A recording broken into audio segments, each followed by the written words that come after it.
திருமுனைப்பாடி நாட்டில் திருவாரூர் என்ற அழகிய நகரில் புகழனார் மாதினியார் என்ற தம்பதியினர் வாழ்ந்தனர். அவர்களுக்கு திலகவதியார் மருள்நீக்கியார் என 2 பிள்ளைகள் இருந்தனர். அவர்களின் குடும்பம் அன்பால் நிறைந்திருந்தது. திலகவதியாருக்கு 12 வயது ஆனபோது கலிப்பகையார் என்ற வீரம் மிக்க படை வீரருக்கு அவரை மணம் பேசி முடித்தனர். ஆனால் திருமணம் நடக்கும் முன்பே கலிப்பகையார் போருக்காக வடநாடு செல்ல நேர்ந்தது. புகழனார் இறைவனடி சேர்ந்தார். கணவரின் பிரிவைத் தாங்காத மாதினியாரும் அவரை பின்தொடர்ந்தார். பெற்றோர் இருவரையும் இழந்து திலகவதியாரும் மருள்நீக்கியாரும் தனித்து நின்றனர்.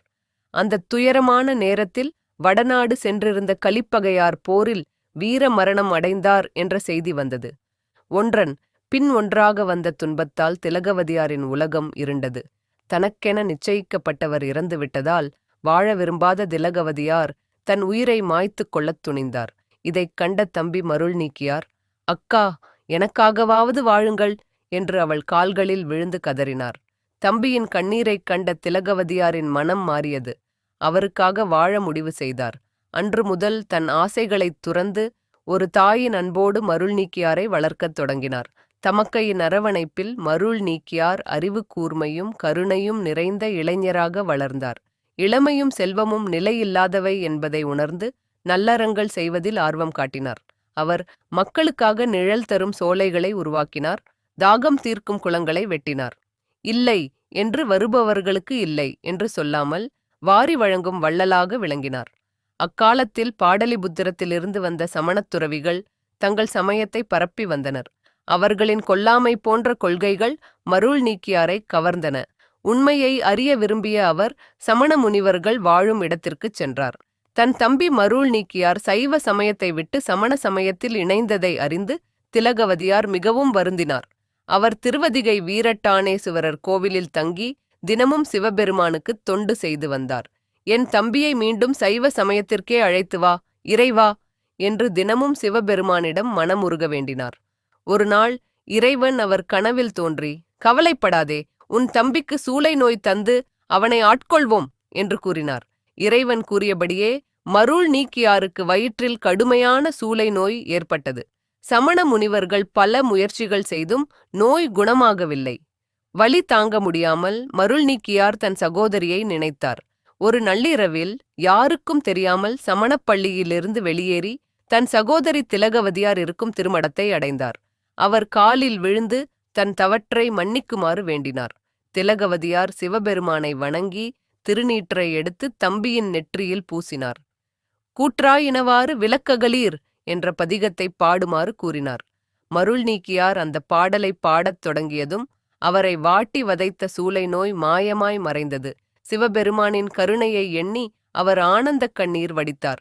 அப்போது இனிய சொற்களால் எம்மை பாடியதால் இன்று முதல் உன் பெயர் திருநாவுக்கரசர் ஆகுக என்று ஒரு தெய்வீக குரல் ஒலித்தது.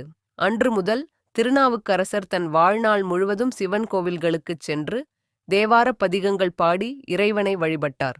அவர் சைவ சமயத்தின் 4 தூண்களில் ஒருவராக போற்றப்படுகிறார்.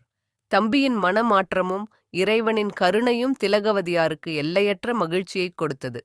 திருநாவுக்கரசர் உழவாரப் படையுடன் இறைவனின் பெருமையை பரப்பும் பணியில் தன் வாழ்நாளை அர்ப்பணித்தார். அவருடைய பதிகங்கள் இன்றும் தமிழகமெங்கும் உள்ள சிவன் கோவில்களில் பாடப்பட்டு பக்தர்களுக்கு அருளும் அமைதியும் அளித்து வருகின்றன. ஒரு காலத்தில் திருநாவுக்கரசரை சகோதரன் என அழைத்த சமணர்கள் இப்போது அவரை பார்த்து பயந்தனர். பல்லவ மன்னனும் திருநாவுக்கரசரின் வழியை பின்பற்றுவானோ என்று கவலைப்பட்டனர். அவர்கள் அரசனிடம் சென்று திருநாவுக்கரசர் தங்கள் மதத்திற்கு துரோகி என்று கூறி உண்மையை திரித்தனர். அவர்களின் வார்த்தைகளால் ஈர்க்கப்பட்ட மன்னன் கோபமடைந்து அந்த துறவியை தன்னிடம் அழைத்து வருமாறு தன் வீரர்களுக்கு கட்டளையிட்டான். மன்னனின் அமைச்சர்கள் திருநாவுக்கரசரை கண்டுபிடித்து அரச கட்டளையை தெரிவித்தனர். ஆனால் அந்த துறவி அசையவில்லை. "நாமார்க்கும் குடியல்லோம் நமனை யஞ்சோம்" என்று சக்தி வாய்ந்த பதிகத்தில் பாடினார். "மரணத்தையே வென்ற இறைவனுக்கு சேவை செய்யும் நாங்கள் மரணத்திற்கும் அஞ்சமாட்டோம்." அவரது தெய்வீக தைரியத்தைக் கண்டு அமைச்சர்கள் நடுங்கினார்கள். ஆனால் தங்கள் உயிரே ஆபத்தில் இருந்ததால் அவரிடம் கெஞ்சினார்கள். அமைச்சர்கள் மீது இரக்கப்பட்டு திருநாவுக்கரசர் அரசவைக்குச் சென்றார். சமணர்கள் கொடூரமான தண்டனையை கோரினர். கொதிக்கும் சுண்ணாம்பு சூளையில் பூட்டப்பட வேண்டும். கனமான கதவுகள் மூடப்பட்டபோது திருநாவுக்கரசர் சிவபெருமானை தன் இதயத்தில் நிறுத்தினார். சுட்டெரிக்கும் வெப்பம் இதமான தைலமாக மாறியது. அவர் இறைவனை புகழ்ந்து பாடினார். பல நாட்களுக்குப் பிறகு கதவுகள் திறக்கப்பட்டபோது அவர் எந்த தீங்குமில்லாமல் உள் அமைதியுடன் பிரகாசித்துக் கொண்டிருந்தார். திகைத்துப் போனாலும் மனம் திருந்தாத சமணர்கள் தங்களின் பழைய மந்திரமே அவரை காப்பாற்றியதாக கூறினர்.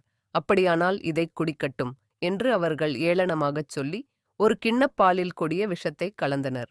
திருநாவுக்கரசர் அந்த கிண்ணத்தை எடுத்து 5 எழுத்தை உச்சரிப்பவனுக்கு விஷம் அமிர்தமாகும் என்று கூறி அதை குடித்தார். விஷம் எந்த விளைவையும் ஏற்படுத்தவில்லை. இறுதி ஆக்ரோஷமான முயற்சியாக மதம் பிடித்த யானையை அவர் மீது ஏவி விடும்படி கட்டளையிட்டனர். அந்த பெரிய மிருகம் உருமிக்கொண்டே பாய்ந்தது. அதன் பிளிரல் சத்தம் தரையை அதிர வைத்தது. ஆனால் அது துறவியை நெருங்கியதும் வேகம் குறைந்து அவரை ஒரு கோவிலைப் போல மரியாதையுடன் சுற்றி வந்து பின்னர் திரும்பி ஓடி அதை ஏவிவிட்ட சமணர்களையே மிதித்தது. சமணர்கள் கடைசி திட்டம் ஒன்றை தீட்டினர். அவர்கள் திருநாவுக்கரசரை ஒரு கனமான கல்லுடன் கட்டி கடலின் ஆழத்தில் வீசினர். அவர் மூழ்கும்போது தனது இறுதிப் புகலிடமான சிவனைப் பற்றி ஒரு பதிகம் பாடினார். அதிசயமாக கயிறு அருந்தது கனமான கல் மிதக்கும் தன்மையுடையதாகி ஒரு தெப்பம் போல அலைகளில் மிதந்து அவரை பாதுகாப்பாக கரை சேர்த்தது. இந்த அற்புதங்களின் செய்தி பல்லவ மன்னனை எட்டியது. வஞ்சகத்தின் திரை அவன் கண்களிலிருந்து விலகியது. அவன் குற்ற உணர்ச்சியால் பீடிக்கப்பட்டான். அவன் திருநாவுக்கரசரைக் காண ஓடி அவர் காலில் விழுந்து மன்னிப்பு கேட்டான். மன்னன் சமண மதத்தைத் துறந்து மாறிய இதயத்துடன் சிவபெருமானுக்கு ஒரு பெரிய கோவிலைக் கட்டினான். அவரது நம்பிக்கை நிரூபிக்கப்பட்டாலும் திருநாவுக்கரசர் தனது கடந்த காலத்தின் கடைசி தடயங்களை அழிக்க வேண்டிய ஆழ்ந்த தேவையை உணர்ந்தார். அவர் ஒரு கோவிலுக்குச் சென்று முழு மனதுடன் பிரார்த்தனை செய்தார். இறைவா என்று அவர் அழுதார். என்னை உன்னுடையவனாக குறித்துக்கொள்.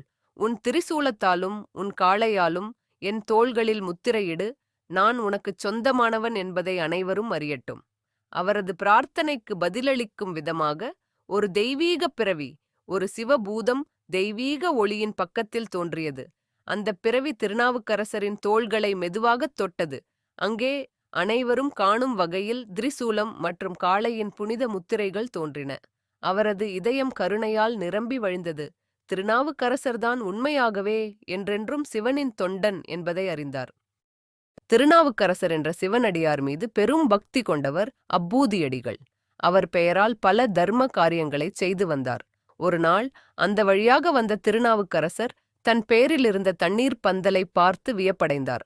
அப்பூதியடிகள் வீட்டிற்குச் சென்ற நாவுக்கரசர், ஏன் உங்கள் பெயரை விடுத்து வேறொருவர் பெயரில் தர்மம் செய்கிறீர்கள் என்று கேட்டார்.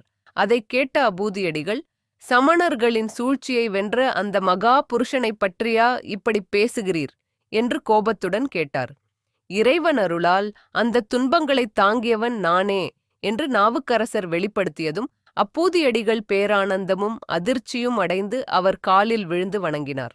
அவரும் அவர் மனைவியும் நாவுக்கரசரை உணவு உண்ணும்படி வேண்டினர். உணவுக்காக வாழை இலை பறிக்கச் சென்ற அப்பூதியடிகளின் மகன் பாம்பு தீண்டி இறந்தான். இறக்கும் முன் அவன் இலையை தாயிடம் கொடுத்துவிட்டு சரிந்தான். மகனின் இறப்பால் பெற்றோர் துடித்தாலும் விருந்தினருக்கு சேவை செய்வதில் உறுதியாக இருந்தனர். அவர்கள் மகனின் உடலை ஒரு பாயில் சுற்றி மறைத்து வைத்தனர்.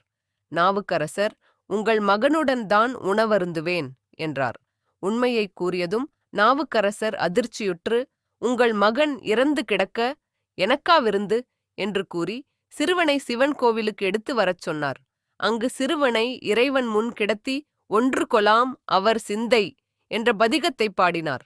பதிகம் பாடி முடிந்ததும் சிறுவன் உறக்கத்திலிருந்து எழுவது போல் எழுந்தான். அவனது பெற்றோர் அடைந்த மகிழ்ச்சிக்கு அளவே இல்லை. பல தலங்களை தரிசித்தபின் நாவுக்கரசர் கயிலை மலைக்கு தனியாகப் பயணம் செய்தார். அவரது கால்கள் தேய்ந்தன, கைகள் புண்ணாயின, மார்பெலும்புகள் முறிந்தன. ஆனாலும் உடல் அழிவது என்றுணர்ந்த அவர் உருண்டே தன் பயணத்தைத் தொடர்ந்தார். அசைய முடியாமல் கிடந்த நாவுக்கரசர் முன் சிவபெருமான் ஒரு முனிவர் வேடத்தில் தோன்றினார். மனிதரால் கயிலையை அடைய முடியாது, திரும்பிச் செல் என்றார். ஆனால் நாவுக்கரசரோ, இறைவனை காணாமல் இந்த அழியும் உடலுடன் நான் திரும்ப மாட்டேன் என்று உறுதியாகக் கூறினார். முனிவர் மறைந்து, பெருந்தவத்தோய் எழுந்திரு என்றொரு வானொலி கேட்டது. நாவுக்கரசரின் உடல் முன்போல் பொலிவு பெற்றது. இக்குளத்தில் மூழ்கித் திருவையாற்றில் எழுந்து எமது கையிலைக் காட்சியைக் காண்பாயாக என்று மீண்டும் ஒரு குரல் கேட்டது. இக்கதை உணர்த்தும் நீதி நம் தேசத்தில் வாழ்ந்த சான்றோர்கள் எடுத்த எடுப்பிலேயே சுலபமாக சிகரத்தை எட்டிவிடவில்லை. கடுமையான சோதனைகளை அவர்கள் எதிர்கொள்ள வேண்டியிருந்தது. அவை அனைத்தையும் கடந்துதான் அவர்கள் முன்னேறினார்கள். சிவபெருமானின் பாதுகாப்பு கவசம் ஒன்றையே துணையாகக் கொண்டு அவர்கள் போராடினார்கள், வெற்றி கண்டார்கள். ஆகவே நம்முடைய வாழ்க்கையில் ஏற்படும் சோதனைகளை இறைவனின் திருக்கருணையைக் கொண்டே சந்திக்க நாம் பழகிக் கொள்ள வேண்டும். திருநாவுக்கரசர் வரலாறு நமக்கு கற்றுத்தரும் பாடம் இதுவே ஆகும்.